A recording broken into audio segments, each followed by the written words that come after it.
सतपुड़ा के सुरम्य वादियों में बसा छिंदवाड़ा अपने प्राकृतिक सौंदर्य और सुखद सुहाने मौसम के लिए जाना जाता है। इन दिनों यहाँ का मौसम बड़ा खुशगवार है और जिले में गुलाबी सर्दी पड़ने लगी है। उधर छिंदवाड़ा जिले में कोरोना वायरस के संक्रमण की रोकथाम के लिए जिला प्रशासन और स्वास्थ्य विभाग द्वारा निरंतर प्रयास किए जा रहे हैं। मुख्य चिकित्सा एवं स्वास्थ्य अधिकारी ने बताया कि विभिन्न कार्यक्रमों के जरिए शहरी और ग्रामीण क्षेत्रों में कोरोना महामारी से बचाव का संदेश दिया जा रहा है। दीवार लेखन, नुक्कड़ नाटक, रैली के जरिए लोगों से अपील की जा रही है कि वे बीमारी से बचाव के लिए न केवल मास्क लगाएं बल्कि बार बार हाथ भी धोएं। कार्यक्रम के जरिए लोगों को 2 गज की सुरक्षित दूरी बनाए रखने की अपील भी की जा रही है। पिछले दिनों अमरवाड़ा, चौरई, जुन्नारदेव, पांडुरना, परासिया और सौंसर में अदालतों का आयोजन किया गया। इन अदालतों में आपसी सुलह समझौते के आधार पर मोटर दुर्घटना, बिजली के बिल और बीमा संबंधी क्षतिपूर्ति आदि के मामलों का निराकरण किया गया। तत्काल सेवा योजना छिंदवाड़ा जिले में भी लोगों की समस्याओं का निवारण करने में महत्वपूर्ण भूमिका निभा रही है। इस योजना के तहत समस्याओं के बारे में मिल रहे आवेदनों का तेजी से निपटारा किया जाता है और संबंधित को एक ही दिन में राहत सेवा दी जाती है। जिले में 14 लोक सेवा केंद्रों के माध्यम से 1 अप्रैल से 21 अक्टूबर तक प्राप्त 82,377 आवेदनों में से 82,367 का एक ही दिन में निराकरण करते हुए सेवाएं उपलब्ध कराई गई। जिले में सीएम हेल्पलाइन के मामलों को भी तेजी से निपटाया जा रहा है। सितंबर महीने में 1 से 30 सितंबर तक विभिन्न विभागों ने मामलों और शिकायतों का निराकरण किया। शिकायतों का निराकरण करने के मामले में छिंदवाड़ा का जनसंपर्क विभाग प्रथम स्थान पर रहा, जबकि आध्यात्म दूसरे स्थान पर रहा। छिंदवाड़ा जिला अपनी वन संपदा और औषधीय महत्व की जड़ी बूटियों के लिए प्रसिद्ध है।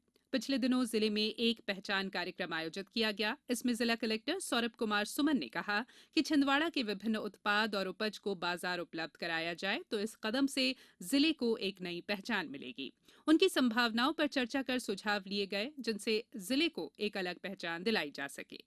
बैठक में सौसर में परंपरागत रूप से बनाए जा रहे रेशम के उत्पादों की मार्केटिंग पर ध्यान देने की बात कही गई। वहीं जिले के अमरवाड़ा क्षेत्र में पैदा होने वाली चिरौंजी उद्योग को नई पहचान देते हुए यदि देश की प्रमुख चिरौंजी मंडी के रूप में विकसित किया जाए तो इससे छिंदवाड़ा जिले को नई पहचान मिलेगी।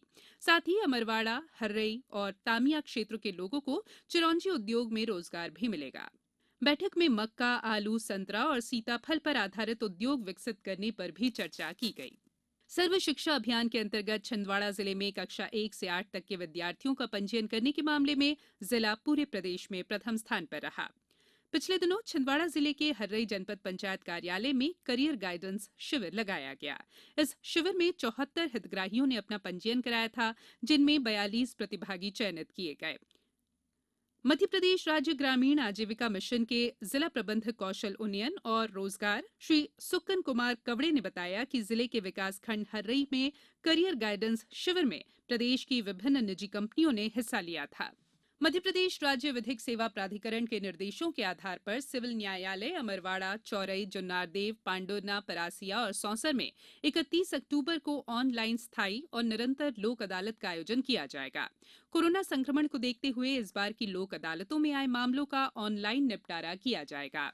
प्रदेश के विभिन्न जिलों की तरह छिंदवाड़ा जिले में भी नवरात्रि का पर्व परंपरागत उत्साह के साथ मनाया गया।